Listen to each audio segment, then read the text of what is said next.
अस्सलाम वालेकुम नाजरीन, उम्मीद है कि आप सब लोग खैरियत से होंगे। तो नाजरीन, ड्रामा सीरियल मायरे के आने वाले एपिसोड में आप देखेंगे कि फ़ाखिर और एनी के दरमियान मिसअंडरस्टैंडिंग जब बढ़ जाती है तो फ़ाखिर अपनी अम्मी से बात करता है कि अम्मी, आप लोगों की खातिर ज़बरदस्ती मैंने शादी तो कर ली, मगर अब मुझ पर और दबाव आप लोग नहीं डाल सकते। मैं थक चुका हूँ।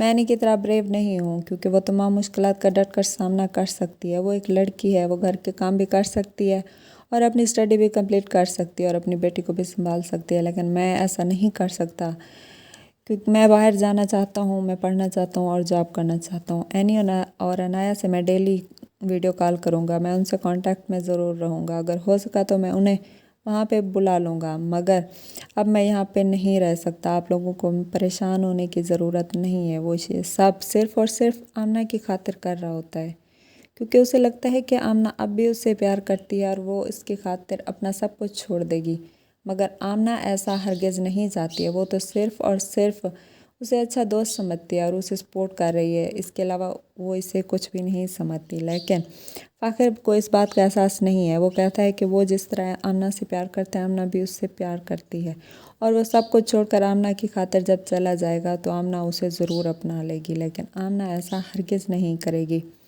और आखिरकार धीरे धीरे फ़ाखिर को एहसास हो ही जाएगा कि एनी भी उससे प्यार करती है, इसलिए तो वो इस रिश्ते को बार बार मौका दे रही है।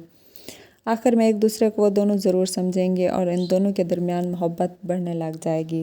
इन दोनों को अपनी गलती का एहसास ज़रूर होगा और दोनों मिलकर रहने लग जाएंगे।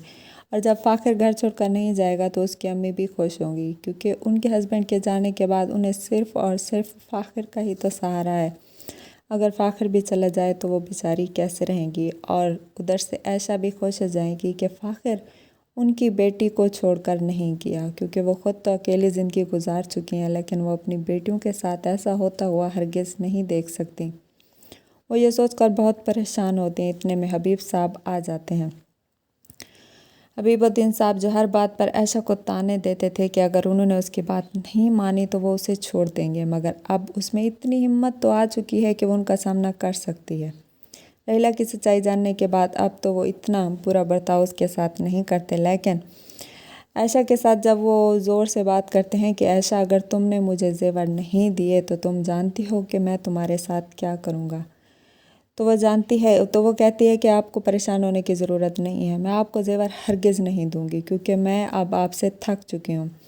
आप हमेशा मुझे यही ताना देते हैं कि आप मुझे छोड़ देंगे, अब आप मुझे छोड़ ही दें क्योंकि मैं खुद ही इस रिश्ते से तंग आ चुकी हूँ, क्योंकि आपने कभी मुझे इज़्ज़त और मान दिया ही नहीं है। इसलिए आपके साथ रहने से बेहतर है कि मैं अकेली ही खुश रहूँ। आप मुझे छोड़ दें। तो वो ये सुनकर हैरान हो जाते हैं और वहाँ से चले जाते हैं। वो कहती हैं कि मुझे अब परेशान होने की ज़रूरत नहीं है क्योंकि मुझे अल्लाह ताला की ज़ात पर पूरा यकीन है कि वो मुझे तन्हा नहीं छोड़ेंगे। सब घर वाले मेरे साथ हैं और मेरी बेटियों का साथ तो मुझे और ही मजबूत बना देता है क्योंकि मेरी बेटियां तमाम मुश्किलात का सामना खुद भी अच्छे से करती हैं और मुझे भी हौसला देती हैं। तो इसलिए मुझे अब किसी से डर नहीं लगता और ना ही आपको मुझे छोड़ने की ज़रूरत है। आप जैसा भी बर्ताव करेंगे मैं अब मजबूत होकर आपका सामना करूंगी, इसलिए आप बेहतर होगा मुझे छोड़ ही दें।